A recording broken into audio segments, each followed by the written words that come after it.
नमस्कार सभी दर्शकों को। आज हम इस चैनल पे बात करेंगे एक बहुत ही ज़्यादा घातक फंगस जिसका नाम है पक्सीनिया ग्रैमिनिस। पक्सीनिया ग्रैमिनिस जो बीमारी करता है उसे हम बोलते हैं wheat rust, wheat stem rust या ब्लैक रस्ट भी इसको कहते हैं। और जो इसके सिम्टम्स हैं वो इस तरह से, स्टेम के ऊपर आप देखिए कि ये रस्टी अपीयरेंस आ जाता है और ज़्यादा सीवियर हो जाता है तो पत्तियों पे भी ये अपीयरेंस आ जाता है। और यहाँ पर इससे ही पहचान हो जाती है कि ये जो प्लांट है या ये क्रॉप है, खासकर वीट की, तो ये इन्फेक्टेड हो चुकी है किससे? पक्सीनिया ग्रैमिनिस से। तो इसी के बारे में आज का ये वीडियो है। तो सबसे पहले देखेंगे भाई पक्सीनिया है क्या। तो पक्सीनिया एक रस्ट फंगस है जो कि स्टेम रस्ट करता है वीट में। लाइफ साइकिल इसकी बहुत कॉम्प्लेक्स होती है, हेट्रोशियस होती है, क्योंकि इसमें जो होस्ट हैं वो दो होते हैं। अमूमन जो है वो एक ही होस्ट में फंगस अपनी लाइफ साइकिल पूरी कर लेते हैं, लेकिन यहाँ पर दो होस्ट होते हैं। एक इसका प्राइमरी होस्ट होता है और दूसरा इसका अल्टरनेट होस्ट होता है। और साथ ही साथ ये मैक्रोसाइक्लिक है, क्योंकि इसमें जो स्पोर्स हैं वो 5 किस्म के बनते हैं। तो 5 टाइप के स्पोर इसमें बनते हैं, तो इसको मैक्रोसाइक्लिक कहते हैं। दो इसके होस्ट होते हैं, इसलिए इसको हेट्रोशियस कहते हैं। तो यहाँ पर आप इसका देख सकते हैं, ये इसका प्राइमरी होस्ट वीट है और ये इसका सेकेंडरी होस्ट बारबरी है, बारबेरिस वल्गैरिस।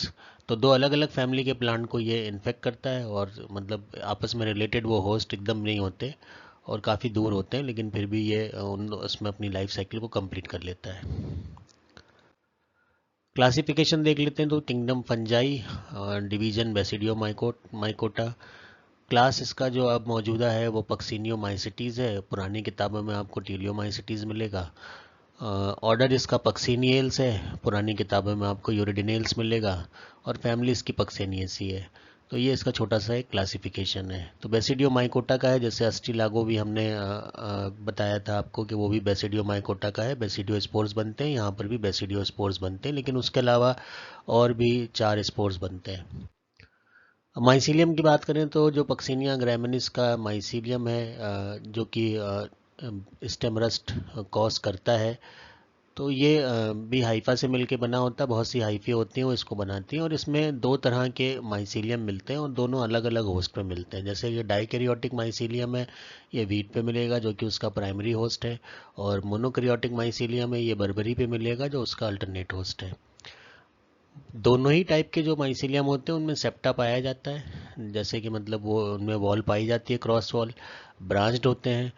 ये यूजुअली तो इंटरसेलुलर होते हैं, लेकिन कभी कभार जो है कुछ एक केसेस में इंट्रासेलुलर हो सकते हैं और छोटे छोटे हॉस्टोरिया लाइक स्ट्रक्चर बना सकते हैं ताकि होस्ट से इनको न्यूट्रिएंट्स मिल सके। तो अगर बेसिकली देखें तो इंटरसेलुलर ही होते हैं, लेकिन ये कभी कभार की कंडीशन जो है वो इंट्रासेलुलर भी है, जहाँ पे हॉस्टोरिया लाइक स्ट्रक्चर इसमें बनकर पोषण इकट्ठा करते हैं बढ़ते हुए माइसीलियम के लिए। यहाँ पर एक बार ओवरव्यू देख लेते हैं लाइफ साइकिल का। तो जैसा मैंने बताया था कि मैक्रोसाइक्लिक, इसमें 5 तरीके के स्पोर बनते हैं, जिसमें पिक्नियो स्पोर है, एसियो स्पोर है, यूरोडनो स्पोर है, टीलियो स्पोर है और बेसिडियो स्पोर है। टीलियो स्पोर को ही टुल्टो स्पोर भी कहते हैं। यहाँ पर आप देख सकते हैं ये जो स्पोर है ये यूरोडो स्पोर है, और इसी में जब बाई सेल्ड हो जाते हैं तो ये टीलियो स्पोर बन जाते हैं, जैसे आप यहाँ देख रहे हैं। ये दो बाई सेल्ड है, बोट लाइक स्ट्रक्चर। और इसी में इसमें जर्मिनेशन जब टीलियोस्पोर का होता है तो प्रोमाइसिलियम बनता है। ये एक फिलामेंट लाइक स्ट्रक्चर है जिसमें क्रॉस वॉल्स होती हैं, और उसके बाद हम देखते हैं कि उसमें से छोटी छोटी बड्स बाहर निकलती हैं, जिनको हम बेसिडिया कहते हैं। और ये जो बड्स हैं आगे चलकर बेसिडियो स्पोर्स बना देते हैं। तो जैसा कि हमने पहले भी पढ़ा था अस्टिलागो के केस में, वैसे यहाँ पर भी बेसिडियो स्पोर्स का फॉर्मेशन होता है। और ये जो स्पोर है ये जाहिर सी बात है ये डाइकैरियोटिक ही होगा, और उसके बाद जो इसमें मियोसिस वगैरह हो जाती है और उसके बाद जो है इसमें बेसिडियो स्पोर्स बनते हैं। तो इन्हीं के बारे में हम देखेंगे अभी। अब इसमें अगर देखें कि लाइफ साइकिल में तो सेक्सुअल और एसेक्सुअल फेजेस दोनों ही इंक्लूड होती हैं, और वीट और बारबरी में कंप्लीट होती है। अगर कोई भी एक होस्ट एब्सेंट हो जाएगा तो लाइफ साइकिल कंप्लीट नहीं हो सकती इसकी।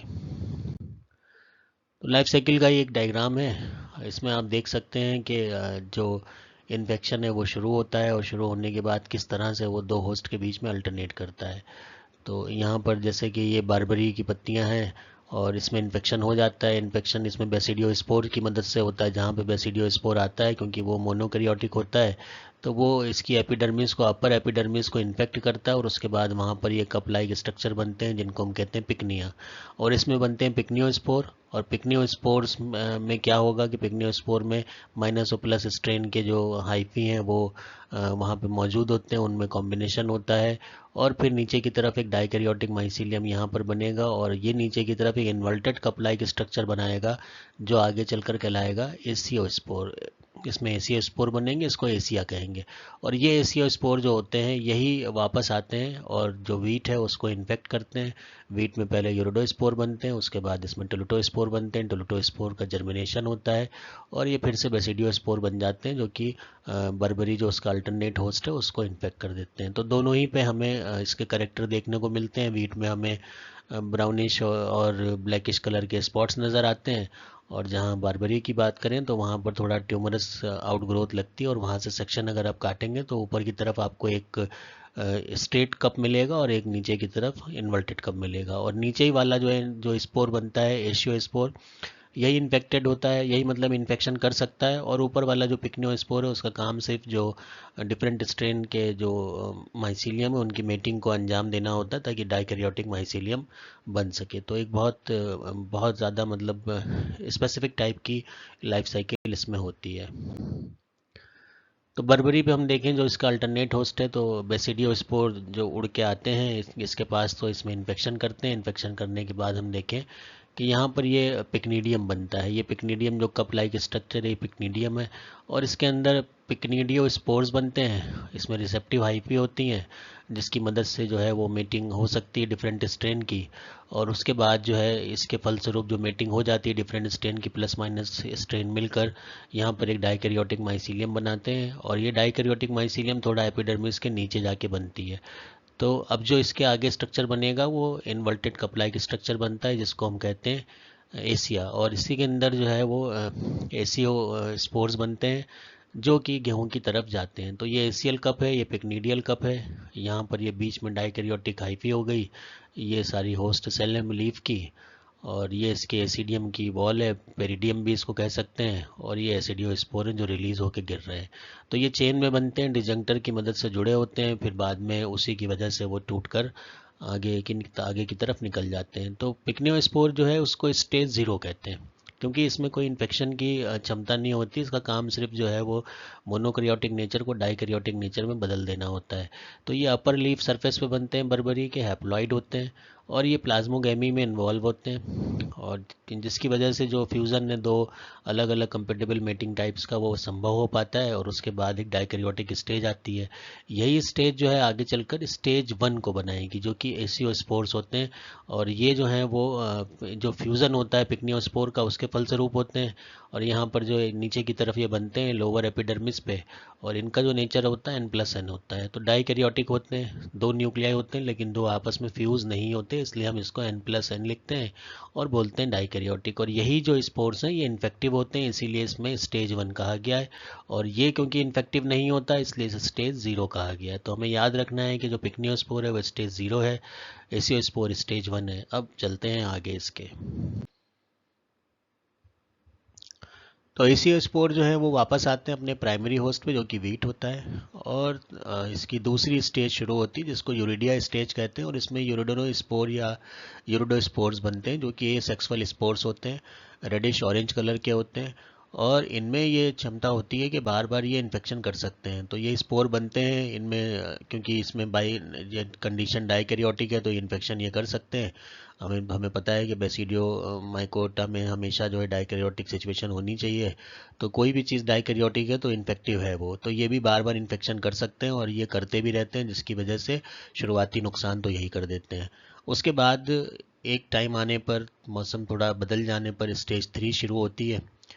और यहाँ पर जो है वो जो सीज़न का एंड हो रहा होता है तब ये स्टेज 3 आती है। स्टेज 3 आने पे क्या होगा कि यहाँ पर थिक वॉल्ड के ब्लैक कलर के रेस्टिंग टाइप के स्पोर्स बनेंगे, ओवर विंटरिंग जिसको कहते हैं। ये स्पोर्स जो है इन्हीं को हम कहते हैं टीलियो स्पोर, जो कि स्टेज 3 के स्पोर होते हैं। और यही स्टेज 3 के स्पोर जो है वो काले रंग के होते हैं, जिसकी वजह से बीमारी का नाम ब्लैक रस्ट पड़ा हुआ है। और यहाँ पर जो है ये इन्हीं स्पोर में कैरियोगेमी भी होती है। तो जो N+N कंडीशन थी ये वाली, यहाँ पर ये कैरियोगेमी के बाद डिप्लॉयड न्यूक्लियस 2N में बदल जाता है। तो ये भी हमें पॉइंट हमेशा याद रखना है। यहाँ पर जो इसकी सबसे फेमस स्टेज है, और मतलब जिसको हम बीमारी के रूप में देखते हैं, वो टीलियोस्पोर की स्टेज है। यहाँ पर आप देख सकते हैं ये इसका स्टेन्ड स्लाइड का व्यू है, जिसमें आप ये पूरा का पूरा ये क्लस्टर देख रहे हैं जो कि टीलियोस्पोर्स का है। इन्हीं को और इनलार्ज करके देखेंगे तो हमें ये टीलियोस्पोर इस तरह से 22 सेल नज़र आते हैं, और इसमें अपना अपना एक एक न्यूक्लियस होता है। डायग्राम जब हम बनाते हैं, किताबों में देखते हैं, तो इस तरह का डायग्राम हमें बना हुआ मिलता है, 22 सेल्ड और यूनिन्यूक्लिएट स्ट्रक्चर। इन्हीं को कहते हैं टीलियोस्पोर या टिलोटोस्पोर।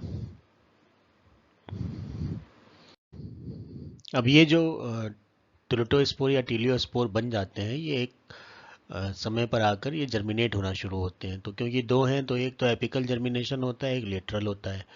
और यहाँ पर एपिकल और लेटरल दोनों में ही जो है वो प्रोबेसिडियम बनता है। और ये बेसिडियम जो है वो जिस तरह से अस्ट्रेलागो में था, उसी तरह से यहाँ पर भी इसमें सारी प्रोसेस होती है, मियोसिस होती है, और उसके बाद जो इसका डिप्लॉयड न्यूक्लियस था वो 4 हैप्लॉइड्स न्यूक्लियाई बनाता है, जो कि 4 अलग अलग स्पोर की शक्ल में इस प्रोबेसिडियम पे बन जाते हैं।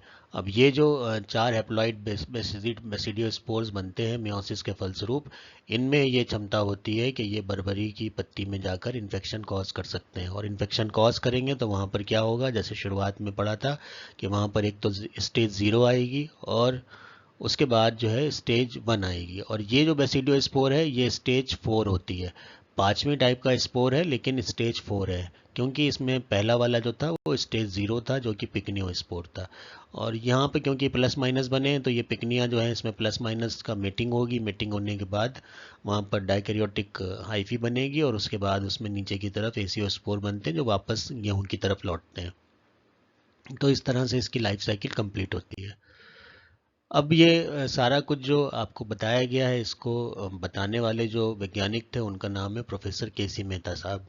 तो केसी मेहता साहब का पूरा नाम किशन चंद्र मेहता था, और ये बहुत मशहूर प्लांट पैथोलॉजिस्ट थे, माइकोलॉजिस्ट थे, बीएचयू से एसोसिएटेड थे।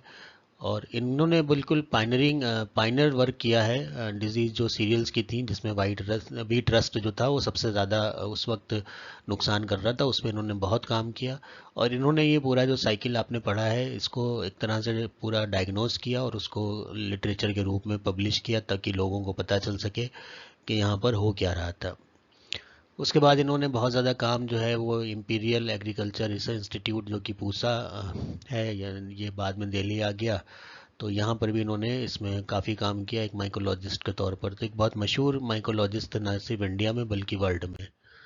अब इनका की कंट्रीब्यूशन क्या था, तो व्हीट रस्ट रिसर्च इन्होंने की थी। इन्होंने लाइफ साइकिल पक्सीनिया ग्रैमिनिस की पूरी एलोबरेट की थी, समझी थी और लोगों को समझाई थी। तो ये बहुत बड़ा कंट्रीब्यूशन माना गया। ये इन्होंने ये प्रूव किया कि बर्बरी का क्या रोल है, और ये बताया कि ये अल्टरनेट होस्ट है पक्सीनिया ग्रैमिनिस के लिए, जो कि इंडिया में बहुत ज़्यादा समस्या पैदा कर रहा था।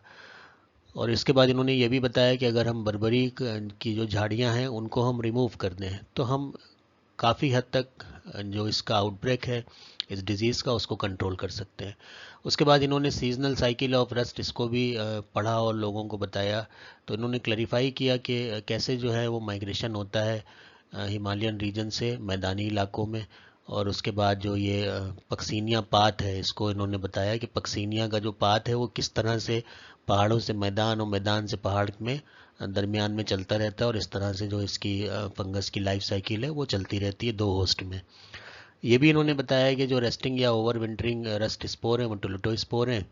और ये इन्होंने ये भी डिस्कवर किया कि जो रस्ट स्पोर है ये ओवर विंटर जो वहाँ पर प्लेन्स में नहीं करते। और ये भी इन्होंने कंक्लूड किया कि जो नया इन्फेक्शन है वो हमेशा पहाड़ों से ही आता है। तो जो पहाड़ों पे इसका अल्टरनेट होस्ट बर्बरी था, अगर हमने उसको वहाँ से हटा दिया, जो झाड़ियाँ हैं वो सब उसको किसी तरह से कंट्रोल कर दिया, और उसके बाद ये हो सकता है कि बीमारी को हम कंट्रोल कर सकें। और लोगों ने ये किया और उसके बाद ये देखा गया कि बीमारी में काफ़ी हद तक प्लांट्स में जो इन्फेक्शन हो जाता था बहुत ज़्यादा फ्रीक्वेंट था, उतना फ्रीक्वेंट नहीं हुआ और बहुत हद तक जो है ये डिज़ीज़ कंट्रोल हो गई इनके इस कंट्रीब्यूशन के बाद। अब इनको इस कंट्रीब्यूशन के लिए बहुत से ऑनर मिले। एक तो यही है कि father of rust research in India कहते हैं, और रस्ट मैन ऑफ इंडिया भी इनको कहते हैं। जो बाहर बाहर के जितने भी माइकोलॉजिस्ट हैं वो उनको commonly rust man of India कहते हैं। और इन्होंने जो है वो फाउंडेशन रखी मॉडर्न प्लांट डिजीज़ फोरकास्टिंग और मैनेजमेंट की इंडियन एग्रीकल्चर में। तो ये बहुत बड़े बड़े इनके जो रिकग्निशन थे वो थे, और जो इनका काम था वो वाकई में उस ज़माने के हिसाब से बहुत ही ज़्यादा अच्छा था और हमें उसको अप्रिशिएट करना चाहिए। लिगेसी इन्होंने जो छोड़ी अपने पीछे, वो इन्होंने बहुत से फ्यूचर जनरेशन के प्लांट पैथोलॉजिस्ट को इंस्पायर किया, और आज भी कुछ इनके शिष्य और उनके शिष्य के शिष्य जो हैं वो काम करते रहे इसमें। और रस्ट रेजिस्टेंट वीट वैरायटीज़ को भी डेवलप किया जा सका, क्योंकि जब इन्होंने ये सारा काम कर दिया तो ये पता चल गया कि कहाँ पर कौन सा हमें पहलू जो है इस डिजीज साइकिल का हमें कंट्रोल करना है। तो उसमें एक रेजिस्टेंट वीट वैरायटीज़ को भी बनाना एक शुरू कर दिया गया, और काफ़ी हद तक अब बहुत सी वैरायटीज़ जो हैं वो रस्ट रेजिस्टेंस आजकल मौजूद हैं। और सिग्निफिकेंट कंट्रीब्यूशन इन्होंने किया क्रॉप प्रोटेक्शन और फूड सिक्योरिटी में। तो ये सब अपने पीछे काफ़ी अच्छी चीज़ें छोड़ के गए, जिनसे प्रेरित होकर अभी भी के जो साइंटिस्ट हैं वो अपना काम कर रहे हैं और किसानों को बहुत हद तक फ़ायदा पहुंचा रहे हैं। और किसानों को फ़ायदा हो रहा है तो समझ लीजिए कि पब्लिक का भी फ़ायदा होता है। अब देख लेते हैं कंट्रोल मेथड्स क्या हैं। तो पहला तो यही है कि सबसे सही और सबसे अच्छा एक इन्वायरमेंटल पॉइंट ऑफ व्यू से रेजिस्टेंट वैरायटीज़ को बनाना और उनको ग्रो करना। उसके अलावा और भी होते हैं कि ड्रिप इरिगेशन का इस्तेमाल करना, नीम ऑयल का इस्तेमाल करना, और थोड़ा अर्ली वाटरिंग कर देना, और डस्टिंग जो है वो सल्फ़र की लगातार करते रहना जब तक फसल तैयार ना हो। और इसके अलावा कहीं कहीं जो है वो कुछ कमर्शियल फंजीसाइड्स भी मिलते हैं, उनका भी स्प्रे करके किसान जो है वो इस बीमारी से निजात पा जाते हैं। तो इसी के साथ ये सारी बात हुई रस्ट डिजीज़ के बारे में, जिसका कारक था पक्सिनिया ग्रैमिनिस, और जो इसमें होस्ट थे वो वीट था और बर्बरी था। तो उम्मीद है कि ये आपको जो भी वीडियो था और इसमें जो जानकारी थी वो पसंद आई होगी, आपके काम आएगी आगे। और अगर आपको ये वीडियो अच्छा लगा तो आप इसे लाइक कीजिए, कमेंट कीजिए, शेयर कीजिए और चैनल को सब्सक्राइब कीजिए। बहुत बहुत शुक्रिया। मिलते हैं अगले वीडियो के साथ।